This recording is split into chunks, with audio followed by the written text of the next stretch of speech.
온 땅이여 여호와께 즐거운 찬송을 부를지어다. 기쁨으로 여호와를 섬기며 노래하면서 그의 앞에 나아갈지어다. 여호와가 우리 하나님이신 줄 너희는 알지어다. 그는 우리를 지으신 이유 우리는 그의 것이니 그의 백성이요 그의 기르시는 양이로다. 감사함으로 그의 문에 들어가며 찬송함으로 그의 궁정에 들어가서 그에게 감사하며 그의 이름을 송축할지어다. 여호와는 선하시니 그의 인자하심이 영원하고 그의 성실하심이 대대에 이르리로다. 아멘. 우리 함께 기도하겠습니다. 이 시간 나를 예배의 자리로 부르신 주님께 우리의 믿음을 고백하며 하나님 그 주님의 선하심을 찬양하며 그 인자하심의 대대에 이르심을 우리가 주님께 영광을 돌리며 나아가기를 원합니다.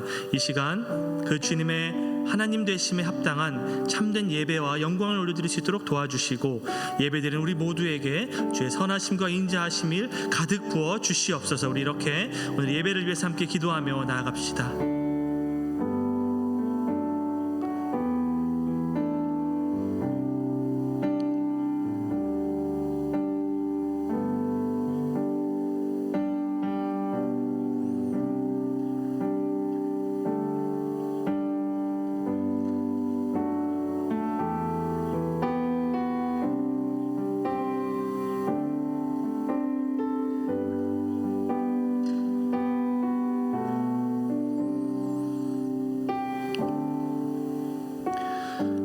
거룩하신 주님, 우리가 주님의 이름을 찬양하며 주님을 찬송하며 나아갑니다. 하나님, 우리의 마음이 예배자의 마음으로 준비되도록 주님 도와주시고 세상의 것들과 다 지나가 버릴 모든 것들, 하나님 그런 것들이 우리의 마음을 차지하고 하나님을 바라보지 못하게 막고 있다면 하나님 이 시간 다 주님께서 거두어가 주시고 오직 우리의 시선과 우리의 마음이 온전히 주님을 향할 수 있도록 도와주시옵소서. 우리의 몸만 이곳에 있는 것이 아니라 몸과 마음으로 우리의 영으로 주님을 찬양할 수 예배할 수 있도록 도와주시고 예배드리는 모든 자들의 마음속에 넘치는 은혜를 베풀어 주시옵소서. 감사드리며 예수님의 이름으로 기도 올려드립니다. 아멘. 자리에서 일어나서 신앙을 고백하도록 나가겠습니다. 전능하사 천지를 지으신 하나님 아버지를 내가 믿사오며 그 외아들 우리 주 예수 그리스도를 믿사오니 이는 성령으로 잉태하사 동정녀 마리아에게 나시고 본디오 빌라도에게 고난을 받으사 십자가에 못 박혀 죽으시고 장사한 지 사흘 만에 죽은 자 가운데서 다시 살아나시며 하늘에 오르사 전능하신 하나님 우편에 앉아 계시다가 저리로서 산자와 죽은 자를 심판하러 오시리라. 성령을 믿사오며 거룩한 공예와 성도가 서로 교통하는 것과 죄를 사하여 주시는 것과 몸이 다시 사는 것과 영원히 산 것을 믿사옵나이다. 아멘.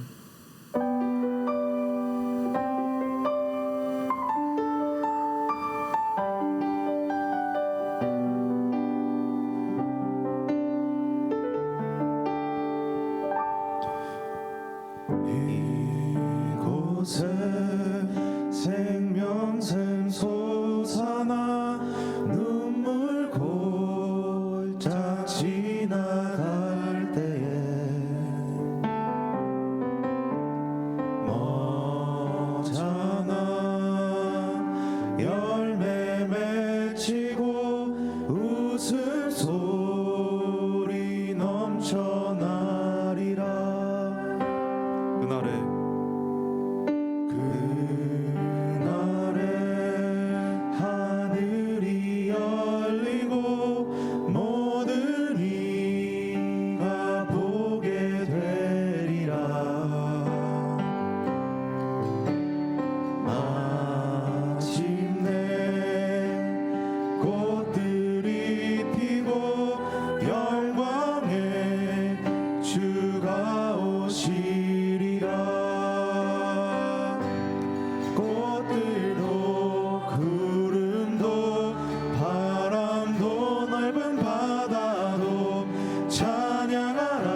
하늘을 울리며 노래해 나의 영혼아 은혜의 주 은혜의 주 은혜의 주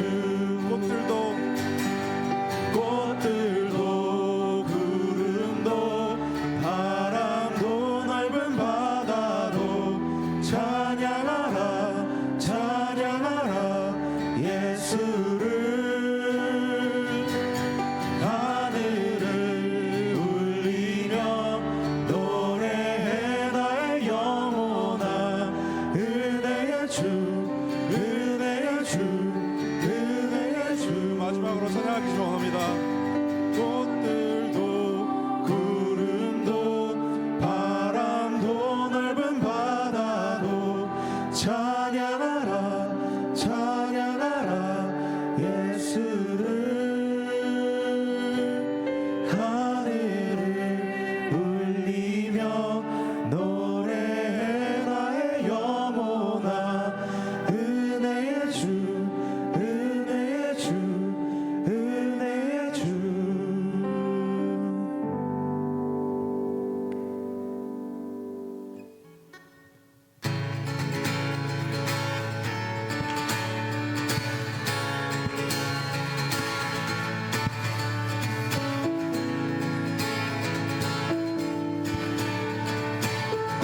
나를 위해 주님 밖에 내가 사모할 자 이 세상에 없네.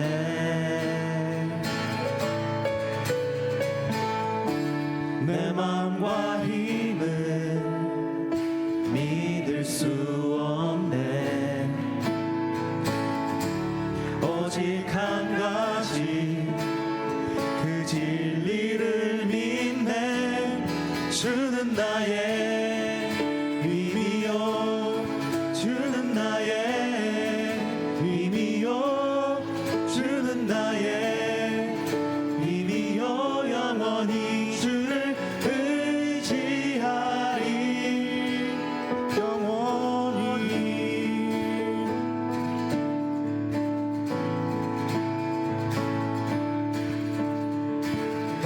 하늘 위에 주님 밖에 내가 사모할 자 이 세상에 없네.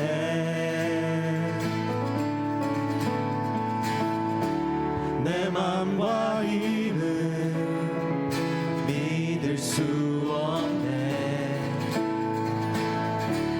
오직 한 가지 그 진리를 믿네.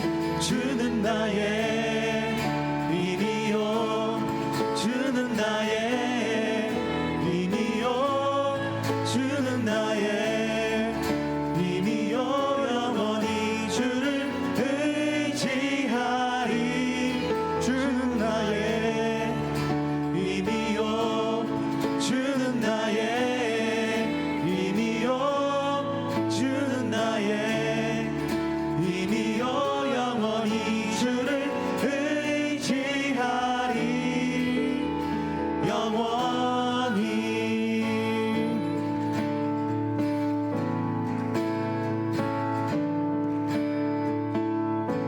예수 열방의 소망 예수 우리의 위로자 주는 온 땅의 영원한 소망 예수 어둠 속의 빛 예수 변함없는 진리 주는 온 땅의 빛이 되시네. 우릴 위해 죽으시고 다시 사신 생명의 주 주님만이 소망이요 변함없는 반석이라. 주님만이 온 세상을 비추시네. 또 죽음에서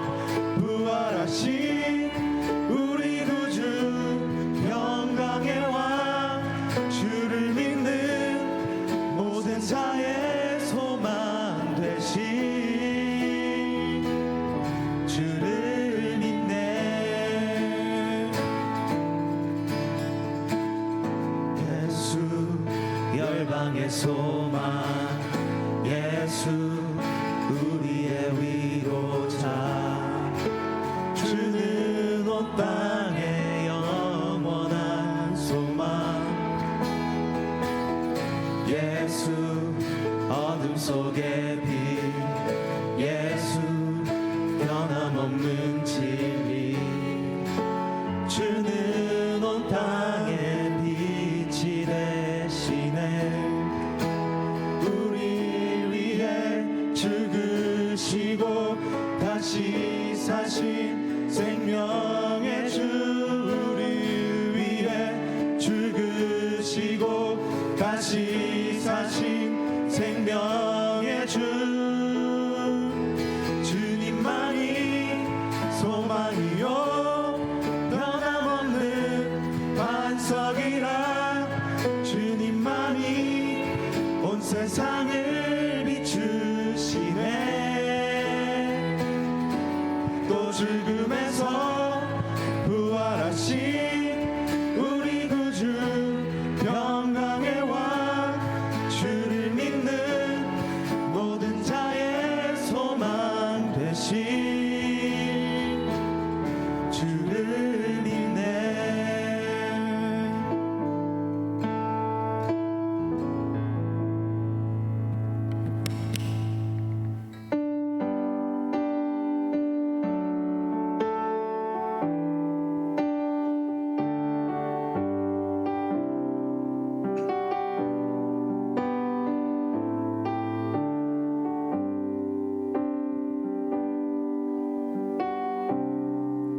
모든 상황 속에서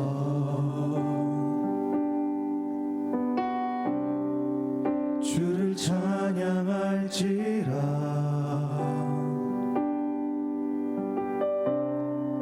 주는 너의 큰 상급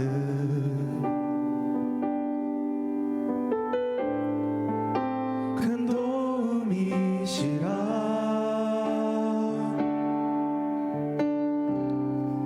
주의 얼굴 구할 때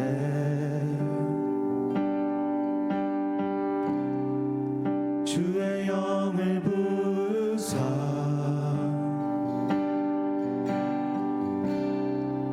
크신 사랑 안에서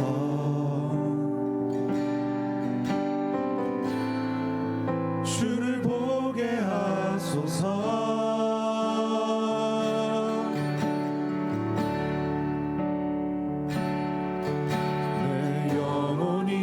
확정되고 확정되어 사오니 믿음에 눈 들어 주를 바라봅니다 내 영혼이 확정되고 확정되어 사오니 믿음에 눈 들어 주를 바라봅니다 모든 상황 속에서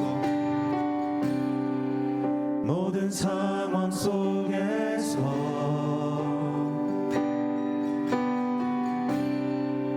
주를 찬양할지라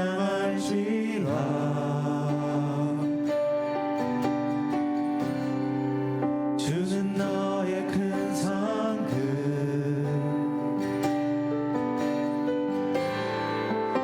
큰 도움이시라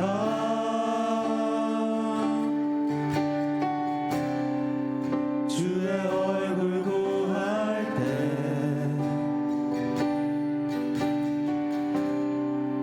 주의 영을 부으사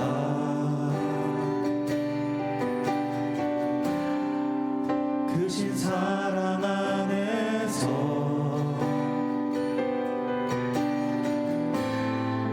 주를 보게 하소서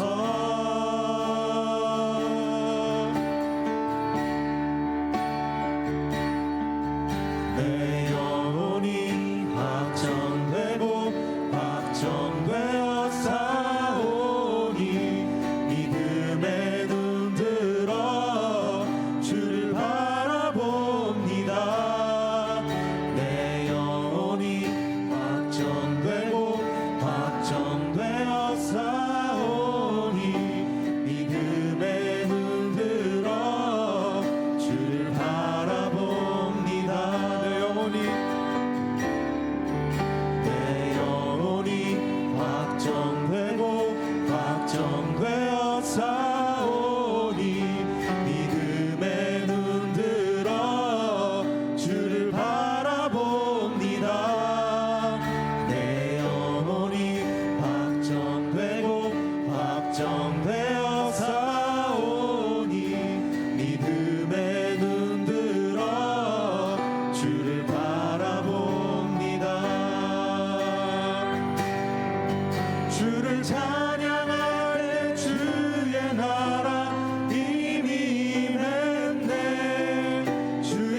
사랑합니다.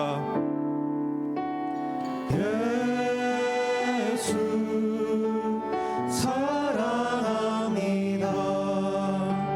사랑합니다. 온 마음 다하여 오직 주님 한 분만 간절히 더 원합니다. 다시 한번 찬양하기 원합니다. 예수 사랑합니다. 사랑합니다. 온 마음 다하여 오직 주님 한 분만 간절히 더 원합니다.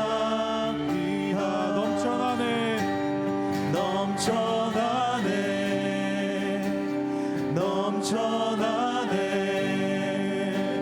주를 향한 내 속에 갈망이 주님께로 날 이끌어 주소서. 주님을 더 원합니다.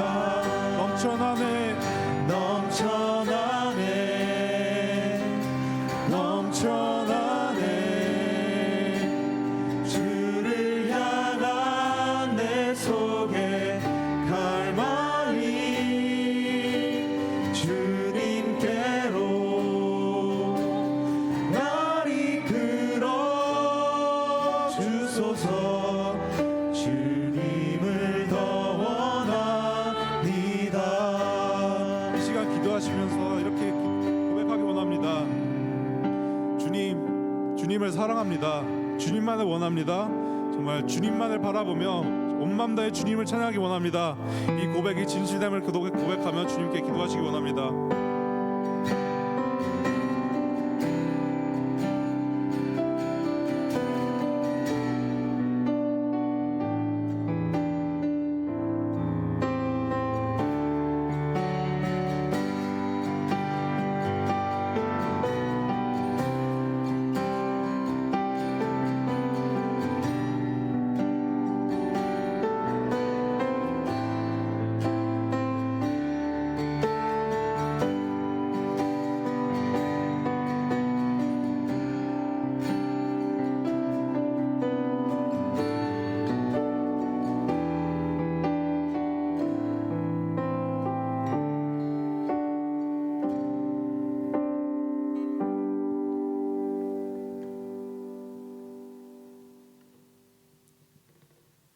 하나님 아버지 감사합니다. 오늘도 좋은 날씨를 주시고 저희 청년부를 이 자리에 모이게 해주셔서 감사합니다. 여름 수련회를 준비하고 있습니다. 준비하는 동안 저희들에게 잘 준비할 수 있도록 지혜와 힘을 주시옵소서. 그리고 아직 고민 중이거나 결정을 못 내린 청년부들에게도 힘을 주시옵소서. 오늘도 예배를 드리며 하나님 말씀을 알아갈 수 있도록 저희에게 지혜를 주시옵고 설교하시는 정의로 목사님과 그의 가족들에게도 하나님 아버지 은혜를 내려 주시옵소서. 항상 감사드리며 이 모든 걸 예수 그리스도께 기도드립니다. 아멘.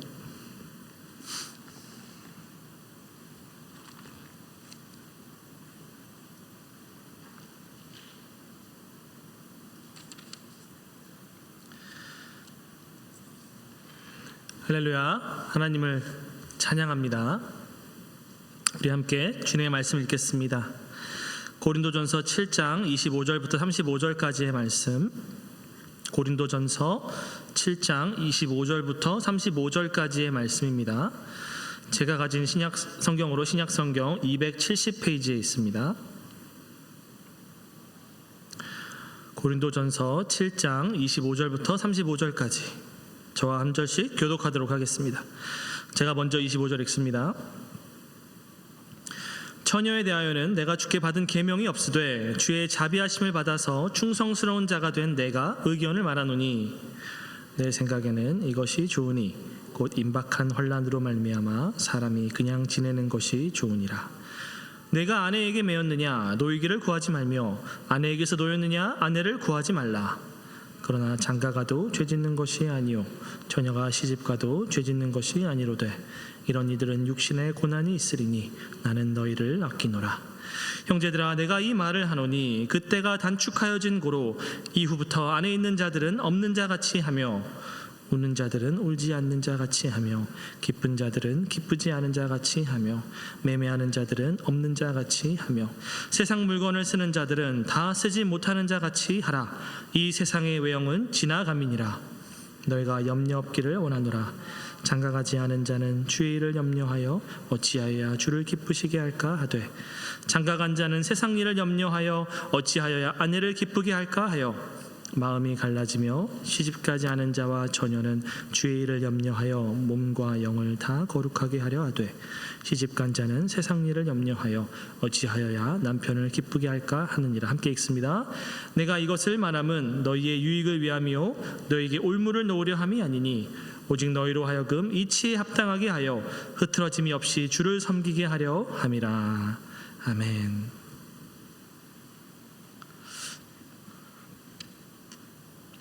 그날은 토요일이었다. 그 시절에는 토요일에도 수업이 있었다. 오전 수업을 마치고 괜히 집에 일찍 가기가 싫었다. 그래서 학교 앞 정류장에서 버스를 타고 집 앞 정류장에서 내리지 않았다. 집에서 몇 코스 떨어진 대학교 앞 정류장에 내려서 괜히 서점이며 펜시점 같은 곳을 기웃거렸다. 그러다가 정류장에 면한 육교 앞에 있는 작은 레코드 가게 하나를 발견했다. 당시 내 거의 유일한 취미는 용돈을 아껴 모아 좋아하는 테이프를 하나씩 사서 모으는 것이었으므로 저기엔 또 어떤 테이프들이 있을까 구경이나 하러 가볼까 하고 생각했던 것까지 생생하게 기억난다. 그날 내가 알 수 없는 헛바람이 들어 거기까지 가지 않았더라면, 그냥 곱게 집 앞 정류장에 내려 집에 갔더라면, 안 그래도 쪼들리는 용돈에 이번 달은 그냥 테이프 같은 건 사지 말자고 생각했더라면 나는 아마도 그를 만나지 못했을 것이고 지금의 내 인생은 조금 다른 방향으로 펼쳐져 있지 않을까.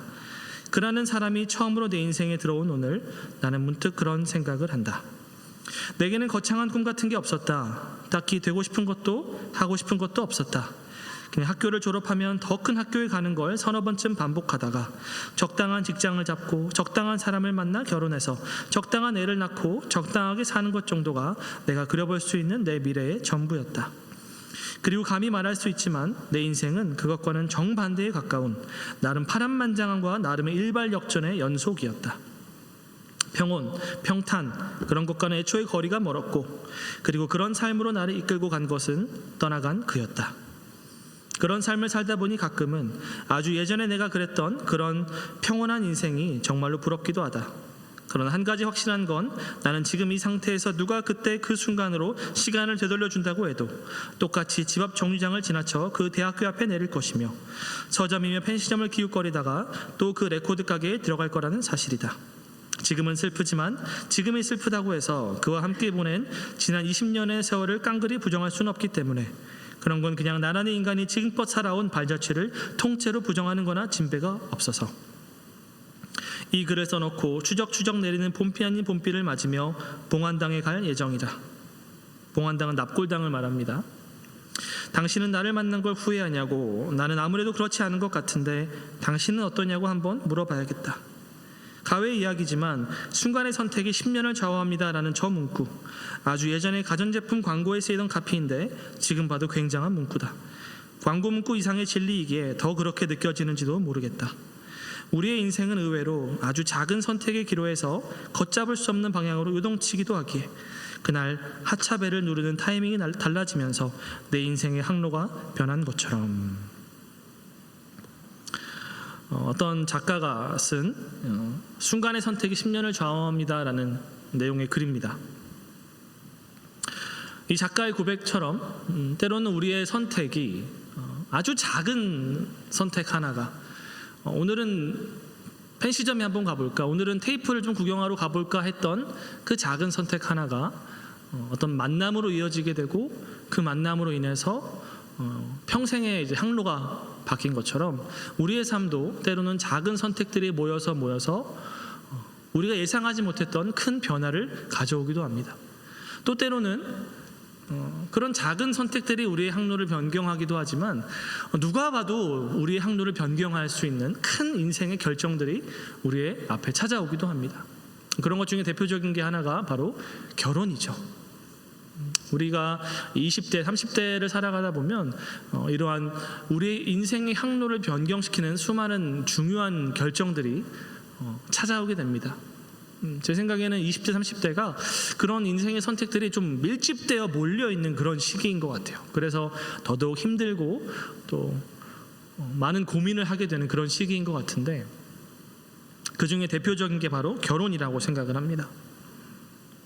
서로 다른 두 사람이 모여서 함께 맞춰가는 삶이고, 함께 결정하고 함께 마음과 생각을 모으는 삶이기 때문에 결혼은 누군가에게는 아주 행복한 결정일 수도 있고, 또 누군가에게는 아주 부담스럽고 힘든 일이 될 수도 있어요. 그러나 분명한 것은 결혼이라는 것은 우리의 삶에 막대한, 뗄래야 뗄 수 없는, 너무나도 지워질 수 없는 각인을 새기는 중요한 결정이라는 사실입니다. 오늘 우리가 함께 읽은 본문은 바울이 결혼에 대해서 이야기해주는 말씀입니다. 사실은 우리가 7장 25절부터 읽었는데 7장 전체가 결혼에 대한 바울의 이제 이야기입니다. 제가 결론부터 먼저 말씀을 드릴게요. 근데 결론을 먼저 말씀드리는 이유는 결론이 가장 중요한 게 아니기 때문입니다. 근데 제가 결론부터 말씀을 드릴게요. 바울은 결론적으로는 그 자체만 봤을 때는 독신이 결혼보다 낫다라고 이야기를 합니다. 그러니까 그 자체만 봤을 때 어떤 휴먼 팩터를 고려하지 않고, 인간적인 요소를 고려하지 않고 결혼이냐 독신이냐 그 자체만, 독신은 이제 셀리버스, 싱글네스를 말하는 거죠. 평생 혼자 사는 것을 말합니다. 그 자체만 놓고 봤을 때는 독신이 결혼보다 낫다라고 이야기를 합니다. 여러분 고린도전서 7장 7절을 한번 같이 읽어보겠습니다. 나는 모든 사람이 나와 같기를 원하노라. 그러나 각각 하나님께 받은 자기의 은사가 있으니 이 사람은 이러하고 저 사람은 저러하니라. 모든 사람이 나와 같기를 원한다라는 말은 바울이 독신으로 평생을 살았거든요. 그러니까 할 수만 있으면 모든 사람이 나처럼 독신으로 살기를 원한다라고 이야기를 합니다. 여러분 이 말은 어쩌면 누군가에게는 좀 충격으로 다가올 수도 있고, 누군가에게는 아주 환영할 만한 말로 들려질 수도 있어요. 결혼이 뭔가 당연한 것처럼 생각되는 그런 세대에게는 결혼하지 않는 것은 뭔가 좀 잘못된 것이고 꼭 결혼을 해야만 한다, 이렇게 생각하시는 분들한테는 이 말씀이 좀 충격으로 다가올 수도 있어요. 반면에 나는 결혼은 좀 부담스럽고 나는 좀 싱글의 라이프를 살고 싶다, 난 자유롭게 얽매이고 싶지 않다라고 생각하는 사람들은 환영할 만한 그런 말씀이라고 생각될 수도 있습니다.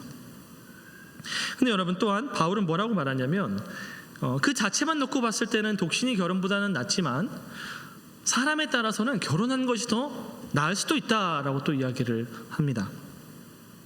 여러분 7장 9절을 한번 보세요. 이렇게 이야기합니다.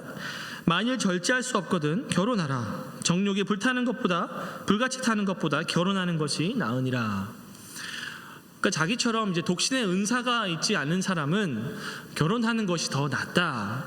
그러니까 일반적으로 그 자체만 놓고 봤을 때는 독신이 결혼보다 낫지만, 그래서 나는 누구든지 할 수 있으면 나처럼 독신으로 살기를 바라지만 그럴 수 없을 거라면, 정욕으로 불타오르고 독신의 은사를 받지 못한 사람이라면 결혼하는 것이 더 낫다라고 또 이야기를 합니다. 근데 바울은 또 더 나아가서 또 다른 결론을 또 제시합니다.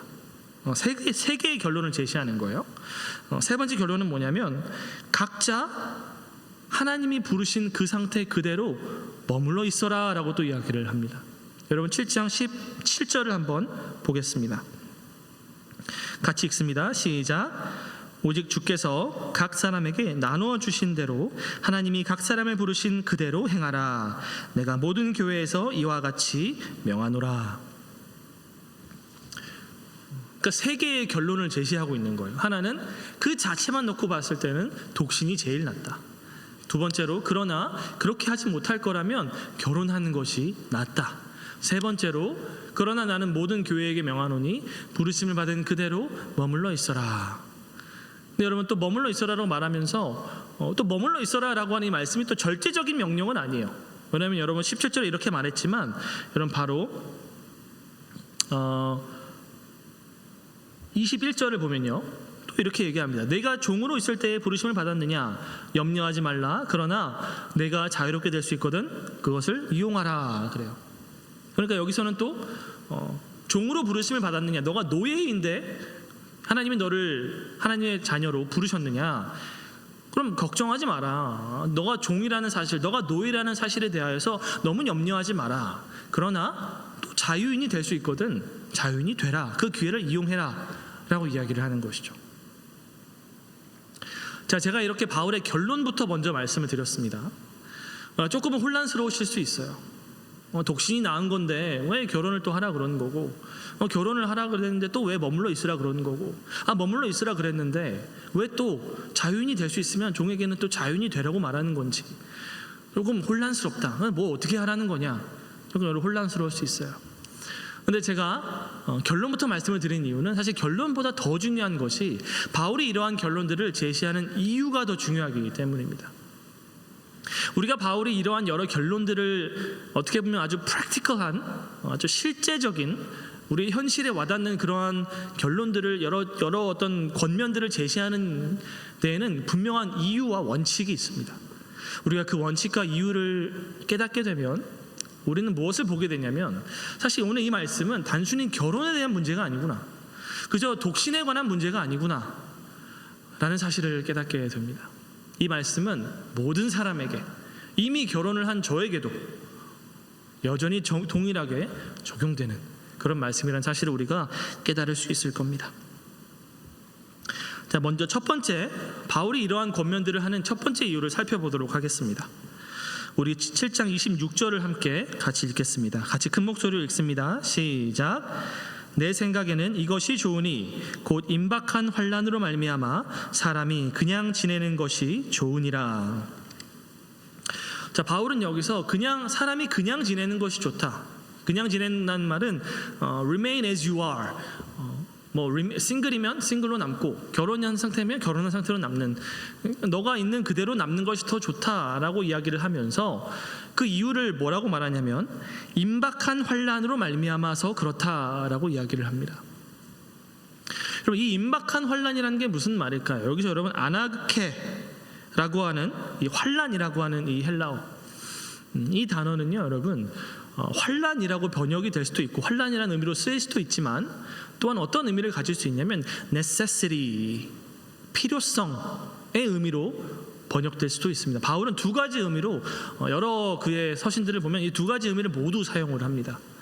그러니까 환난으로, 어떤 핍박이나 환난의 의미로 쓰일 때도 있고요, 때로는 어떤 external circumstance로 인하여서, 어떤 외부적인 환경으로 인하여서 나에게 부여되는 어떤 필요성, 어떤 necessity의 의미로도 이것이 쓰일 수가 있다라는 말이에요.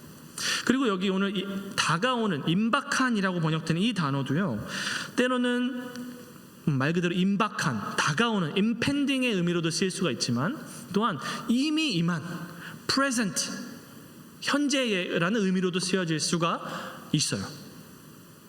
그리고 사실 바울은 이 단어를 쓸 때 항상 현재의 present의 의미로만 바울은 이 단어를 씁니다. 바울이 이 단어를 쓰는 다른 곳들을 찾아보면 항상 의미는 현재의 의미예요.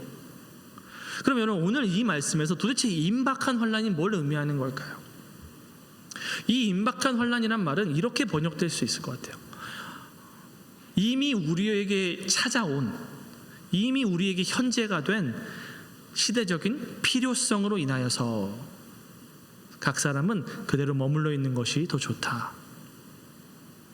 이미 우리에게 찾아온, 이미 현실이 된, 이미 프레젠트가 된 시대적인 상황적인 환경으로 인하여서 우리에게는 필요성이 부여됐다라는 거예요. 환경으로 인하여서 이미 우리에게 이루어진 그 상황으로 인하여서 이제 우리에게 무엇이 필요해졌냐면 그대로 머물러 있는 것이 좋다라는 것이죠. 그럼 이것을 우리가 어떻게 해석해야 될까요? 여러분, 29절 상반절을 보면 바울은 이렇게 말합니다. 형제들아, 내가 이 말을 하노니 그 때가 단축하여진 고로. 때가 단축되었다. 그럼 이게 무슨 말일까요? 그러니까 우리가 오늘 이 말씀에서 바울은 이 시대적인 본인의 분별력을 제시하고 있는 거예요. 바울이 지금 우리가 살아가고 있는 이 시간, 이 시대를, 이 역사적인 관점이 무엇인가, 바울이 가지고 있는 역사관이 무엇인가에 대한 우리가 그걸 엿볼 수 있는 것이죠. 바울은 여러분 어떤 역사관을 가지고 있었냐면, 바울이 이 시대를 어떻게 이해하고 어떻게 분별했냐면, 바울은 이렇게 말합니다. 예수 그리스도의 죽음과 부활로 말미암아 이제 새로운 시대가 열렸다. 여러분 동의하십니까? 예수 그리스도로 말미암아, 그러니까 우리가 예수 그리스도의 죽음과 부활, 또 그걸로 말미암아 우리의 구원을 우리가 상당히 개인적으로 해석할 때가 많아요. 예수님의 죽음과 부활로 말미암아 내가 구원받았다, 뭔가 개인적인 인디비주얼한 그런 차원에서 우리가 예수님의 죽음과 부활을 해석하고 받아들일 때가 많아요. 근데 여러분 바울은 뭐라고 말하냐면 그것만이 아니다라고 이야기를 하는 거예요. 물론 예수님의 죽음과 부활로 말미암아 너의 개인의 너 한 사람의 개인의 시간도 완전히 바뀌었지만, 또한 예수 그리스도의 죽음과 부활은 무엇을 가져왔냐면 온 우주의 이 역사의 변화를 가져왔다라고 이야기를 하는 거예요. 단순히 인디비주얼한 그런 차원에서 새로운 시작이 된 것이 아니라, 예수 그리스도의 죽음과 부활은 cosmic scale, universal, cosmic한 새로운 시대, 새로운 시간을 열었다라는 것이죠. 예수 그리스도의 죽음과 부활로 말미암아 이제 과거의 시대는 종결되고 이제는 새로운 시대, 하나님이 다스리시는 시간, 하나님의 세상, 하나님의 나라, 하나님의 통치, 메시애닉 킹덤이 시작되었다라고 바울은 이야기하는 거예요. 즉 우리가 보통 이제 역사를 AD와 BC와 AD로 나누잖아요. 그러한 것이 사실 바울에게 우리가 찾아볼 수 있는 거예요. 예수 그리스도로 말미암아 시간이 구분되었다. 이제는 새로운 시대가 열렸다. 그 시대를 바울은 뭐라고 말합니까? 바로 종말의 시대라고 말합니다. 여러분 고린도전서 10장 11절을 한번 보겠습니다. 고린도전서 10장 11절 같이 읽어볼게요. 시작. 그들에게 일어난 이런 일은 본보기가 되고 또한 말세를 만난 우리를 깨우치기 위하여 기록되었느니라. 자, 이거를 여러분 ESV 영어 성경을 한번 읽어보겠습니다. Now these things happened to them as an example, but they were written down for our instruction, on whom the end of the ages has come. On whom the end of the ages has come. 우리에게 무엇이 임했냐면 말세, 우리 성경은 말세라고 번역되니까 우리는 보통 아유 말세다 말세 이러면 이제 우리는 말세라는 말의 의미를 잘 이제 못 이해할 때가 많은데, 말 그대로 우리에게 무엇이 임했냐면 시간의 종료, 시대의 끝이 우리에게 찾아왔다라는 거예요. 근데 이 시대의 끝이 뭐냐면 바로 이전 시대, 하나님을 반역하는 시대, 하나님의 통치를 거부하는 시대, 악한 세상의 삶의 방식을 말하는 것입니다. 그래서 여러분 갈라디아서 1장 4절을 한번 읽어보겠습니다. 갈라디아서 1장 4절 읽어보겠습니다. 시작. 그리스도께서 하나님 곧 우리 아버지의 뜻을 따라 이 악한 세대에서 우리를 건지시려고 우리 죄를 대속하기 위하여 자기 몸을 주셨으니. 영어로 읽어드릴게요. He gave himself for our sins to deliver us from the present evil age. To deliver us from the present evil age. 이 악한 세대, 이 악한 시간, 이 악한 세상으로부터 우리를 건지셨다라는 거예요. 이 악한 세대로부터 우리를 건지셔서 이제 우리를 그 사랑의 아들의 나라로, 그 하나님의 나라로, 하나님이 통치하시고 다스리시는, 예수님이 주인 되시는 하나님의 세상, 하나님의 시간을 이제는 우리는 살게 되었다라는 거예요. 그것이 바로 바울이 가지고 있는 역사관입니다. 그래서 여러분 이렇게 말하죠. 바울에게 있어서 종말, 말세는 언제냐면 예수님의 초림과 재림 사이를 바울은 말세라고 이야기합니다. 종말이라고 이야기해요. 종말이라고 하는 말이 꼭 비단 예수님의 어떤 재림, 마지막 날에 올 뭔가 우리가 아직 기다리고 있는 그런 것만 의미하는 것이 아니라, 물론 그것도 말세고 종말이지만 좀 더 큰 의미에서 종말은 이미 우리가 살아가고 있는 지금 이 시대, 예수님의 초림, 처음 오심과 재림, 다시 오심 사이에 있는 이 신약 시대의 성도들이 살아가는 이 모든 시간이 바로 말세고 종말인 것이에요. 이것이 바울이 가지고 있는 역사관입니다. 이러한 시대적인 필요로 말미암아 임박한 환란이란 이런 의미죠. 이미 우리에게 현실이 된 이 시대적인 필요성, 이 당위성을 생각해 볼 때, 또한 그 때가 단축하여졌다. Time is compressed. 이제 우리는 종말의 시대를 살아가고 있고, 또한 장차 임할 진짜 종말, 예수님이 오셔서 완성시킬 그 정말 진짜 종말을 또한 기다리고 바라보고 있는, 그러나 그 종말이 뭔가 우리로부터 디스턴트한, 아주 멀리 떨어져 있는 그런 것이 아니라 이미 우리에게 임한 현실이 된, 그것을 또한 기대하며 고대하고 있는 그런 시간을 우리가 살아가고 있다는 거예요. 시간이 압축되었다라는 거예요. 이제 우리는 종말의 시대를 살아가고 있다는 거예요. 그래서 여러분, 바울이 뭐라고 말합니까? 7장 31절에 보면은 이 세상의 외형은 지나감이니라. 이 세상의 외형, the form of this age is passing away. 이 세상의 외형은 이미 지나가고 있다. 이미 그 과정은 시작되었습니다. 예수님의 오심으로 말미암아 새로운 시대가 열렸고, 그래서 과거의 약한 세대, 이 세상의 외형들은 이제는 지나가기 시작했어요. 이미 그러한 시대를 우리가 살아가고 있다는 거예요. 그렇기 때문에 각자가 그대로 지내는 것이 좋으니라. 바울은 이렇게 이야기하고 있는 것이죠. 이 세상의 외형은 지나가고 있기 때문에 이제는 정말 여러분, 바울이 지금 뭐라고 말하고 있습니까? 이 지나갈 외형에 집착하지 말라는 겁니다. 이 외형이 지나가고 있기 때문에 이 세상의 외형들은 그렇게 중요한 게 아니라는 겁니다. 그러니까 여러분, 우리가 오늘 7장 말씀을 쭉 읽어보면 어떤 임프레션을 받냐면, 사실 바울에게 있어서 독신이냐 결혼이냐, 싱글이냐 메리드냐, 그건 별로 그렇게 중요한 문제가 아니라는 것을 우리가 느끼게 됩니다. 사실 바울에게 있어서 결혼을 하냐 독신이냐, 그게 핵심이 아니라는 겁니다. 그거는 여러분, 이 세상의 외형에 속한 것이에요. 여러분, 천국에 가면 그때는 여러분 결혼이라는 것이 없죠. 바리새인들이 예수님한테 사두개인들이 그 부활을 믿지 않는 사두개인들이 예수님한테 와서 그런 트리키한 질문을 하잖아요. 형이 죽어서 동생이 그 형수와 결혼을 했고, 그 동생도 죽어서 또 그 동생이 형수와 결혼을 했고, 그렇게 7형제가 다 형수와 결혼을 하고 7형제가 다 죽었는데, 그럼 부활 때 그 여자가 누구의 아내가 되겠습니까? 이런 질문을 하면서 예수님을 이제 시험한단 말이죠. 그럴 때 예수님이 뭐라고 말씀하시냐면, 너희가 하나님의 말씀을 알지 못하면서 이런 질문을 하는 것이다. 그날에는 다 천사와 같아서 장가가고 시집가고 하는 것이 없을 것이다 라고 말씀을 하세요. 그러니까 천국에는 여러분 결혼이냐 독신이냐 이런 문제가 없다는 것이죠. 이 세상의 외형은 지나가는 것이기 때문에 결혼이냐 독신이냐는 사실 그렇게 중요한 문제가 바울에게는 아니라는 사실이에요. 그래서 여러분, 우리에게 어떤 태도가 요구됩니까? 여러분, 바울이 우리에게 말하는 이러한 종말의 시대를 살아가는 사람들에게 요구되는 삶의 태도는 어떤 태도냐면, 29절 이하에서 바울이 이렇게 이야기를 합니다.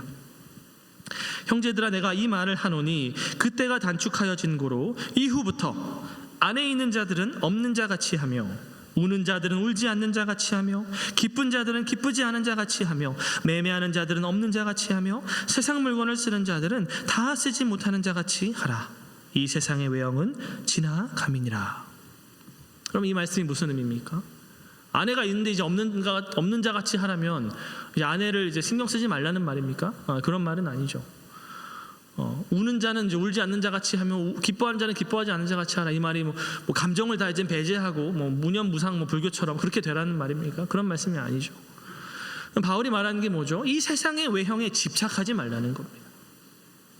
이 눈에 보이는 것들, 우리를 기쁘게 하는 세상의 일들이 있을 것이고, 우리를 슬프게 하는 세상의 일들이 있습니다. 또 우리가 매매를 하다 보면 이득이 생기기도 하고 손해를 보기도 하죠. 결혼을 하기도 하고요, 독신으로 살기도 합니다. 근데 여러분, 이러한 것들이 그러한 것들에게 절대적인 중요성을 부여하지 말라는 겁니다. 그렇게 눈에 보이는 것들, 세상 외형에 너무 집착하지 말라는 겁니다. 여러분, 제 개인적인 경험담을 이야기해 드리자면, 제가 대학교 1학년 때, 프레시맨 때 한국에서 이제 미국으로 이제 대학을 왔어요. 근데 이제 대학 가기 전에 많은 준비들을 하잖아요, 여러분. 근데 제가 이제 눈이 안 좋기 때문에 이제 대학 가는 이제 기념으로 렌즈를 맞췄습니다. 근데 저는 이제 난시가 있어서 그냥 일반 렌즈를 쓸 수가 없고 하드 렌즈를 이제 껴야 한다고 해서 하드 렌즈를 맞췄어요. 제 이제 눈에 어떤 굴곡에 맞춰서 이제 맞춤형으로 만들어진 하드 렌즈를 만드는데 정말 불편했어요. 눈을 조금만 크게 뜨면 렌즈가 벗겨지더라고요. 이물감도 없어지지 않고 불편했는데 그 하드 렌즈 왼쪽 오른쪽 하나씩 맞춰서 미국으로 가져왔어요. 근데 렌즈를 세척을 해야 되잖아요. 근데 세척을 하는데 그 세척을 하다가 기숙사 세면대에서 세척을 하다가 렌즈가 드레인으로 들어가 버린 거예요.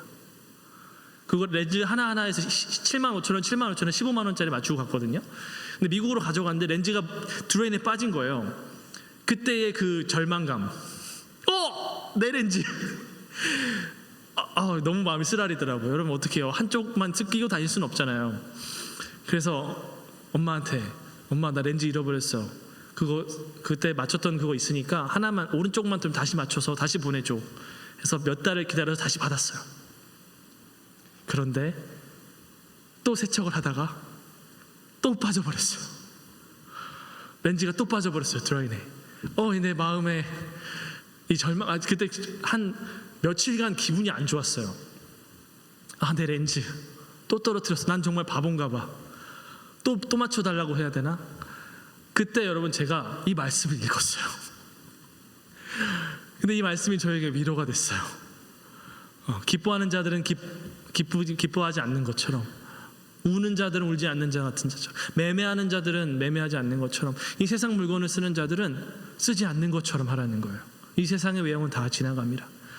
이 말씀이 저에게 그때 얼마나 위로가 됐는지. 그렇구나.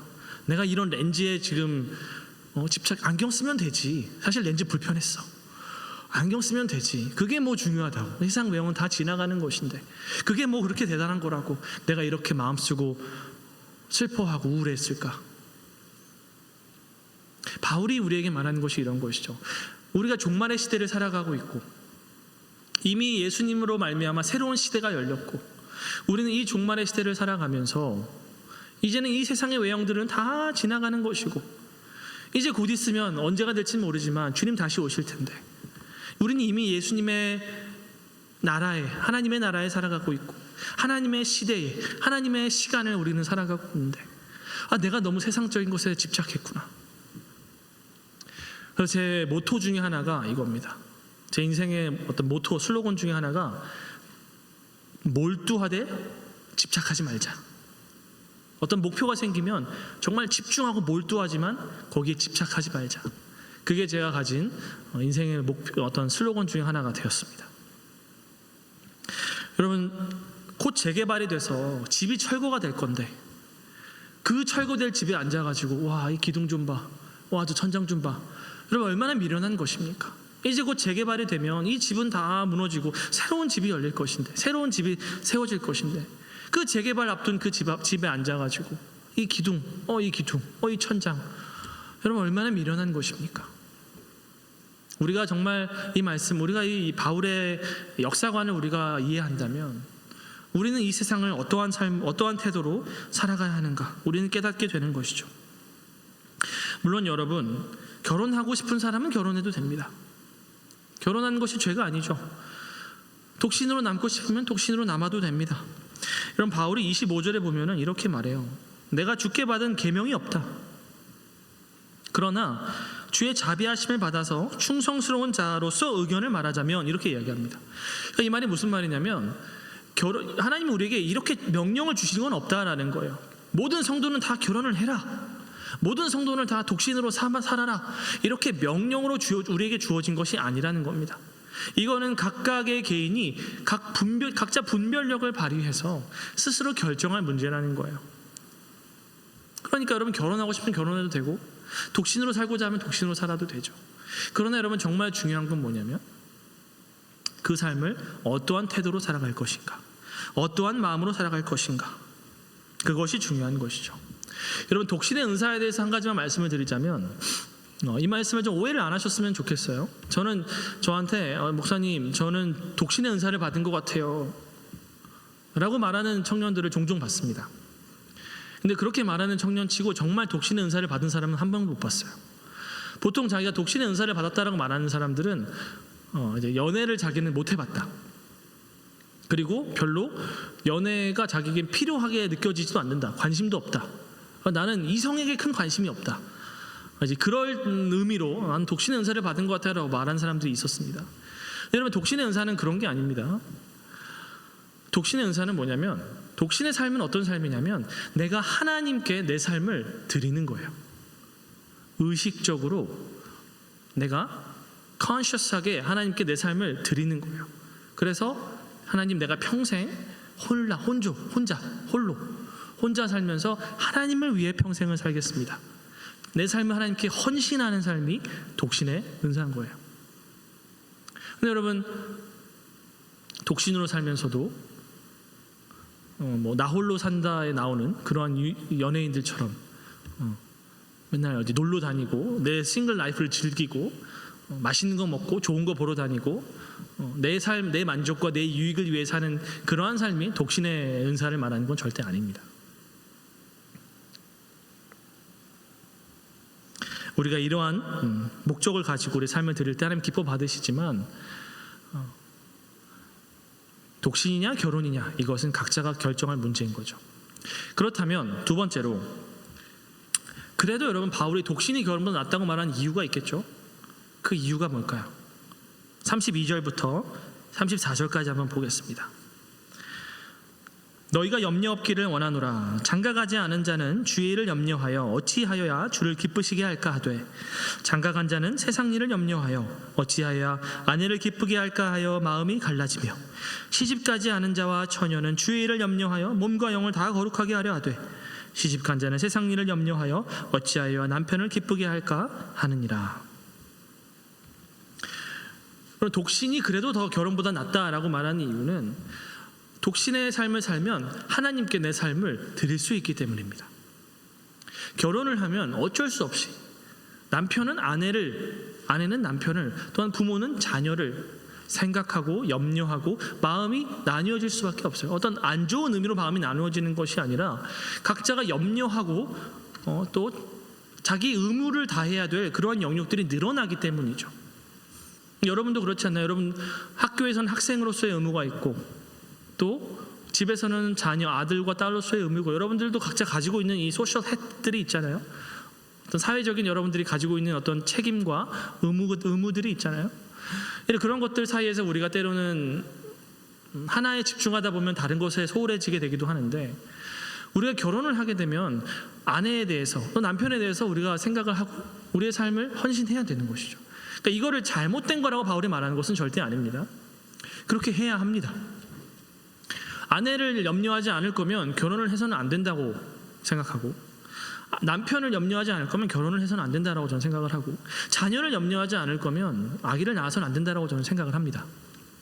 그게 나쁜 것은 아니고 당연히 해야 하는 것이지만, 바울이 말하는 것은 그렇게 할 때 아무래도 상대적으로 주의 일, 여기서 말하는 주의 일은 복음 사역을 말하는 것이죠.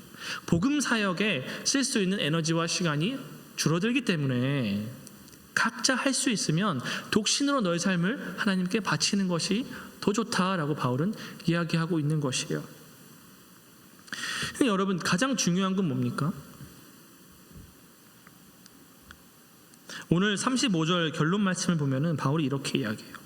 내가 이것을 말하면 너희의 유익을 위하며 너에게 올무를 놓으려 함이 아니니, 오직 너희로 하여금 이치에 합당하게 하여 흐트러짐 없이 주를 섬기게 하려 함이라.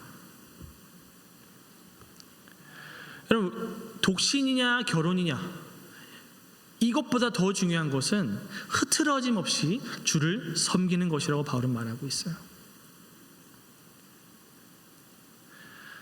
내가 독신으로 살면서 하나님을 더 흐트러짐 없이 undivided devotion, without distraction, 하나님을 온전히 섬길 수 있다면 독신이 더 낫고, 그러나 내가 독신으로 살면서 독신의 은사가 없어서 정욕으로 불타오르고 자꾸 성적인 어떤 죄에 넘어지고 그렇게 하나님을 섬기지 못할 거라면 결혼을 해서 가정을 꾸리고 그 가운데 하나님을 섬기는 것이 더 낫다.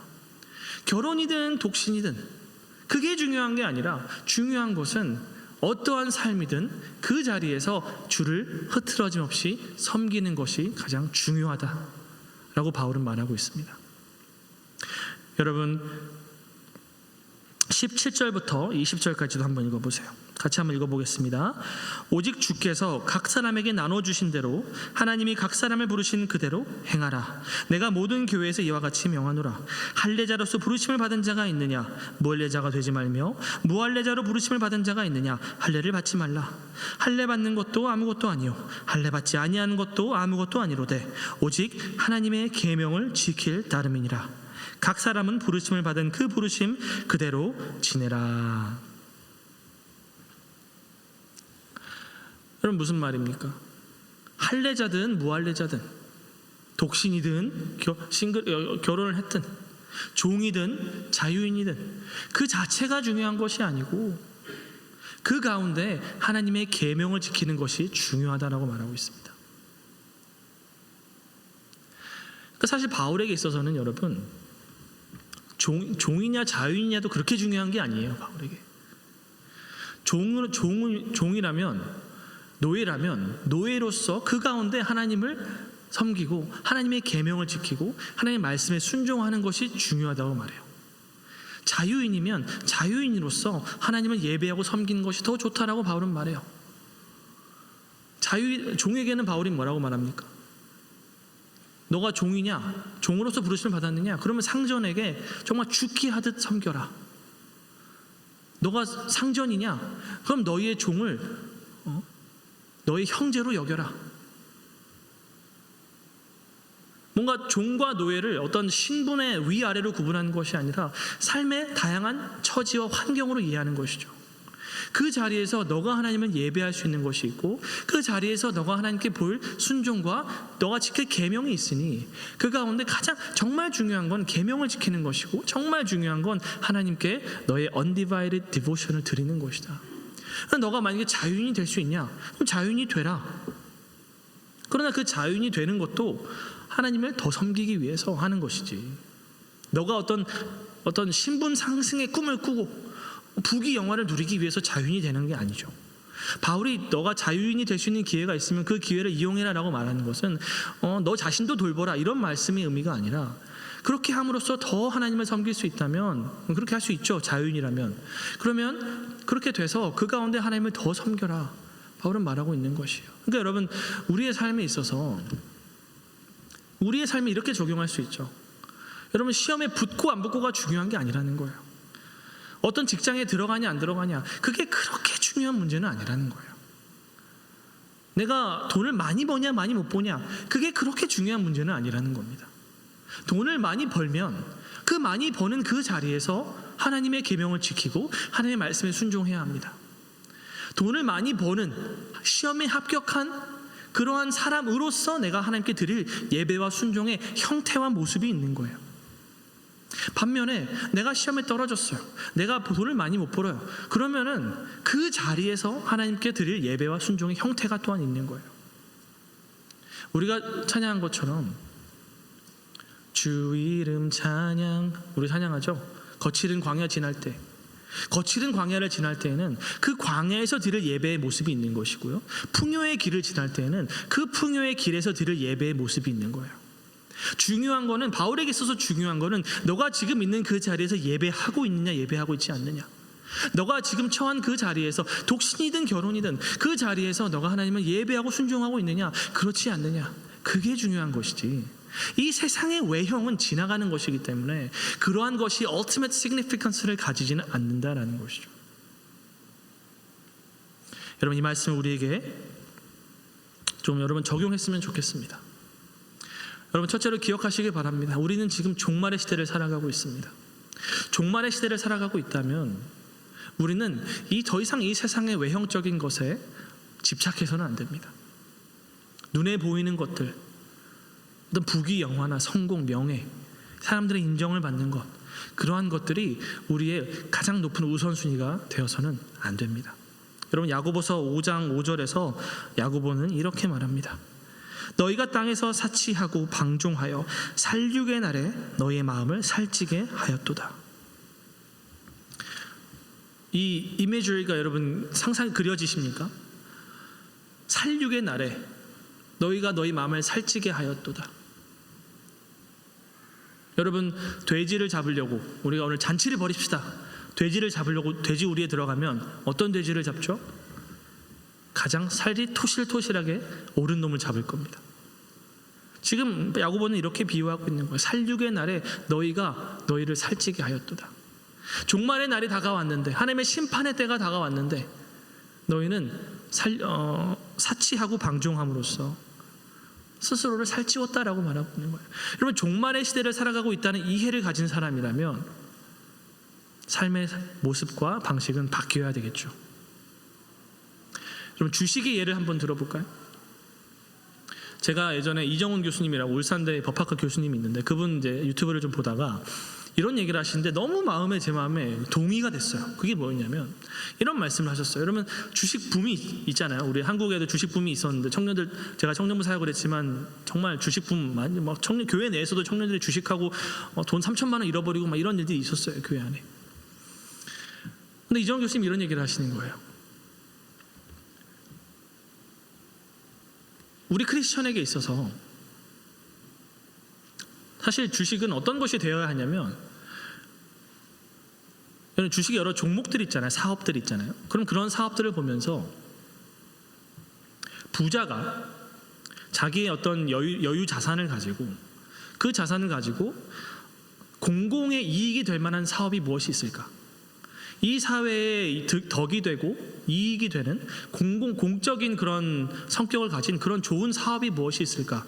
그거를 찾아서 거기에 부자가 자기의 재산을 투자하고, 그럼으로써 그렇게 나온 수익을 통하여 온 사회가 함께 이익을 누리는 그런 것이 사실 주식이 돼야 되는데, 많은 청년들이 자기의 전 재산을 다 꼬라박아서, 자기의 전 재산을 다 박아서 종목은 뭐든지 상관없이 그저 나에게 이익이 될 거냐 안 될 거냐, 그게 무슨 사업이든 관련 없이 나에게 이익이 될 거냐 안 될 거냐, 그것만 생각하고 자기의 전 재산을 다 넣어서 그렇게 투기의 모습으로 바뀌어버렸다라는 거예요. 그러나 사실 주식의 모습은 어떤 모습이 되어야 되냐면, 돈이 있는 자가, 여유가 있는 자가 공공의 사업에 투자를 함으로써 그 공공의 이익이 다른 사람들에게 흘러갈 수 있는 나눔과 배품의 현장이 돼야지, 지금 우리가 가지고 있는 이 주식의 어떤 이익 산출의 개념의 주식은 잘못됐다라는 것이죠. 근데 제가 이 말을 너무 공감이 됐어요. 여러분, 우리가 종말의 시대를 살아가고 있는 사람이라면 세상 모든 것을 바라보는 우리의 시선과 생각은 바뀌어야 되는 것입니다. 여러분, 종말의 날에 여러분, 우리가 우리 자신을 살찌워서 되겠습니까? 나의 유익과 만족을 위해서 살아가면 되겠습니까? 이 세상의 외형은 지나가는 것인데, 여러분, 그런 거에 집착하는 것이 아니라 정말 중요한 건 뭐냐면 하나님의 말씀을 지키는 것, 전심으로 주를 섬기는 것, 그것이 정말 중요한 것이라는 사실을 여러분들이 기억했으면 좋겠습니다. 두 번째로, 우리는 주의 일에 전심으로 힘써야 됩니다. 여러분, 오늘 이 말씀이 결혼과 독신에 관한 말씀인데,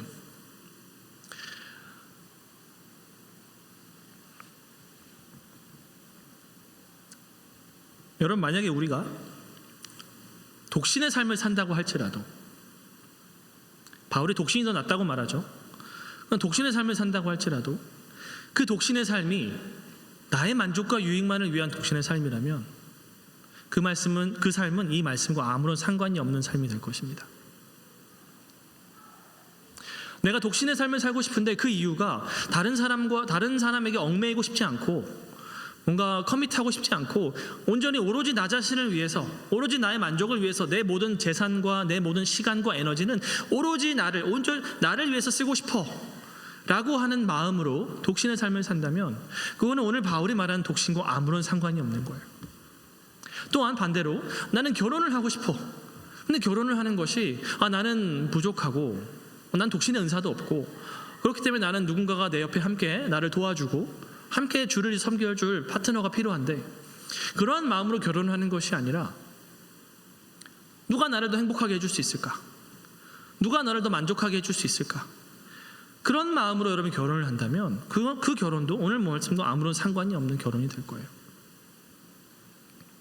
그런 마음으로 결혼을 하기 때문에 이혼율이 많은 것이죠. 그런 마음으로 독신을 하기 때문에 독신의 삶을 살면서도 전혀 하나님께 헌신되지 못한 삶을 사는 거예요. 바울이 우리에게 주는 권면은 뭐냐면 주의 일에 힘쓸지라. 결혼이든 독신이든 어떤 삶의 자리에 있든 주의 일에 더욱더 힘쓰는 것, 계명을 지키는 것, 그것만이 중요하다라고 바울은 우리에게 이야기해주고 있습니다. 말씀을 맺겠습니다. 사랑하는 우리 영생의 청년 여러분, 우리는 종말의 시대를 살아가고 있습니다.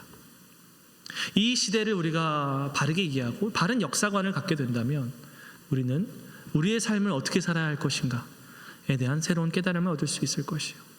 그렇기 때문에 제가 서두에 여러분에게 결론보다 더 중요한 것은 원리고 이유다라고 말씀드렸습니다. 결혼이든 독신이든 여러분들이 주님 안에서 결정하시고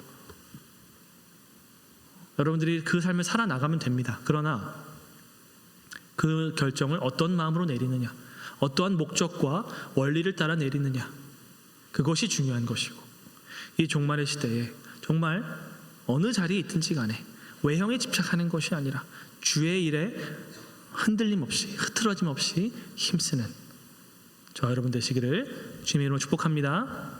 아멘. 같이 기도하겠습니다. 우리 주신 말씀 가지고 함께 기도합시다. 하나님,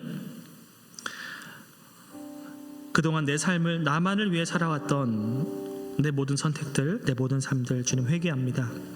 하나님, 살육의 날에 살찌우지 않게 도와주시고 이 종말의 때에 주의 일에 더욱더 힘쓰는 어느 자리에 있든 세상의 외형에 집착하지 않고 주의 일에 더욱더 힘쓰는 우리 모두가 되게 도와주옵소서. 우리 이렇게 주신 말씀 가지고 함께 기도하며 나아갑시다.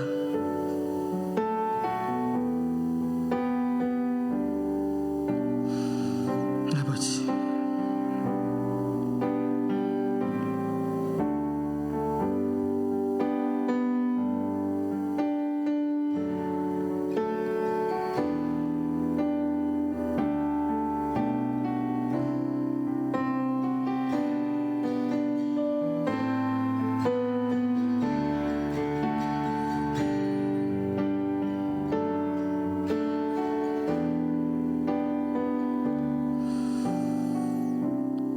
주님, 우리의 삶을 주님께 드립니다. 하나님, 우리는 주님의 것이요 주님의 세상을 살고 있고 주님의 시간을 살고 있고 이제 주님께서 우리를 이 악한 세대에서 건지셨기에 우리는 하나님께 속한 자요 다시 오실 주님을 바라보며 종말의 시대를 살아가고 있는 하나님의 백성들입니다.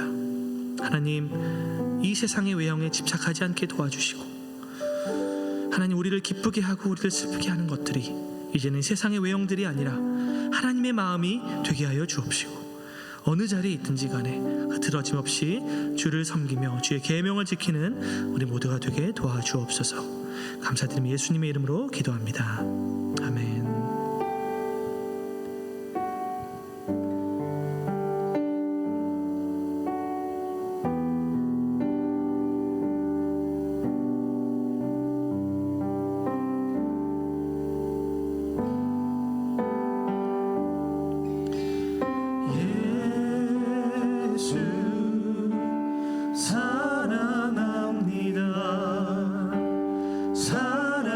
사랑합니다.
그렇습니다. 주님을 사랑합니다. 온 마음 다하여 주님을 사랑합니다.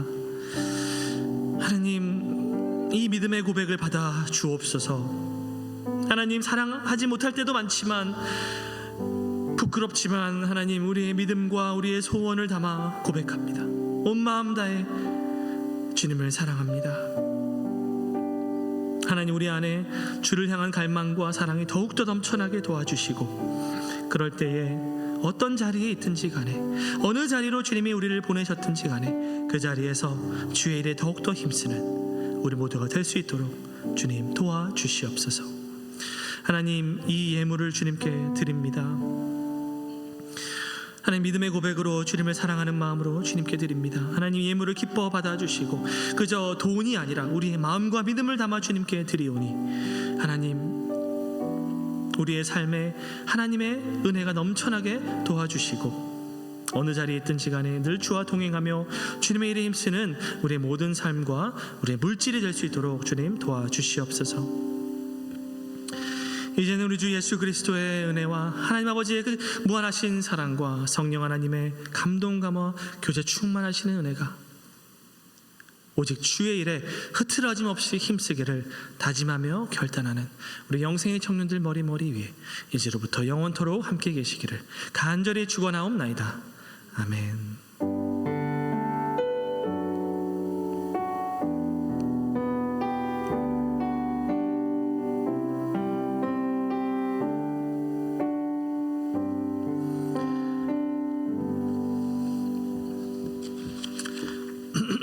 네, 광고하겠습니다. 금요 모임 광고하겠습니다.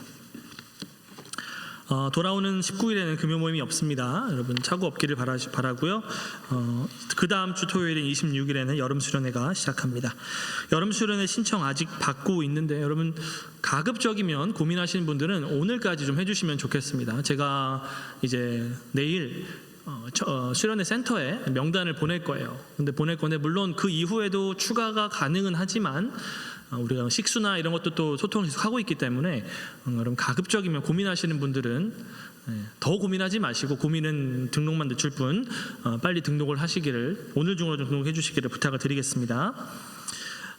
릴레이 기도 체인이 시작됩니다. 우리 순장님들에게는 제가 미리 말씀을 드렸는데요, 순별로 해서 이제 저희가 월요일부터 2주가 남았습니다.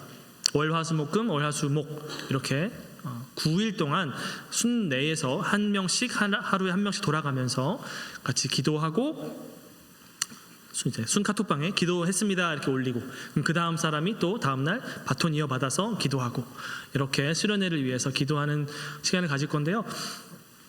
여러분, 나는 수련회 안 갈 건데, 여러분 이렇게 생각하지 마시고, 수련회 안 가시는 분들도 좀 수련회를 위해서 계속 기도해 주시고 뿐만 아니라 이제 좀 크게 범위를 넓혀서 여름에 우리 한국에 가 있는 지체들 또 나 포함해서 여름 동안 하나님 은혜 안에 거할 수 있도록 같이 또 크게 범위를 좀 넓혀서 기도해 주셔도 좋을 것 같습니다.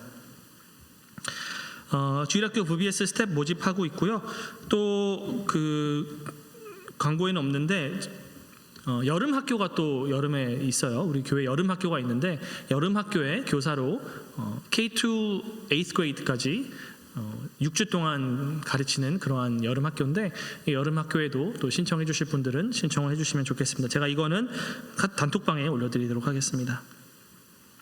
그리고 오늘 좀 추가된 광고가 많습니다. 장학회 광고를 좀 드릴게요. 우리 교회에서 지금 영생 장학회가 있습니다. Emerging Scholarship이라고 해서 미국 내 신학교에 재학 중이거나 입학 예정자도 있고요. Timothy Scholarship이라고 해서 대학원 재학 중인 PK 혹은 MK, 그리고 Open Scholarship이라고 해서 교회에 다니고 있는 일반 한인 학생, 이렇게 장학생을 받고 있으니까요. PK, MK 분들은 또 PK, MK Timothy Scholarship에 지원해 주시면 좋을 것 같고, 일반 학생들은 오픈 스콜러십에 지원해 주시고, 신학생은 없죠. 네, 이렇게 지원해 주시면 좋을 것 같습니다. 그리고 한 가지 더 음악회 광고를 드리겠습니다. 다음 주일날 5시에 저희 교회에서 음악회가 있습니다. 필라델피아 메스토 코랄 창단 13주년 기념 정기 연주회라고 해서 아주 훌륭한, 전 잘 모르지만 훌륭한 분들이 오셔서 음악회를 해주신다고 하니까요. 다음 주 주일날 5시에 참여해 주시면 좋겠습니다. 마지막으로 쉬운 말 성경 통독, 이번 주부터는 고린도전서 8장부터 12장까지 함께 통독하고 말씀 나누도록 하겠습니다. 네, 광고 마쳤습니다. 즐거운 순모임 되시길 바랍니다.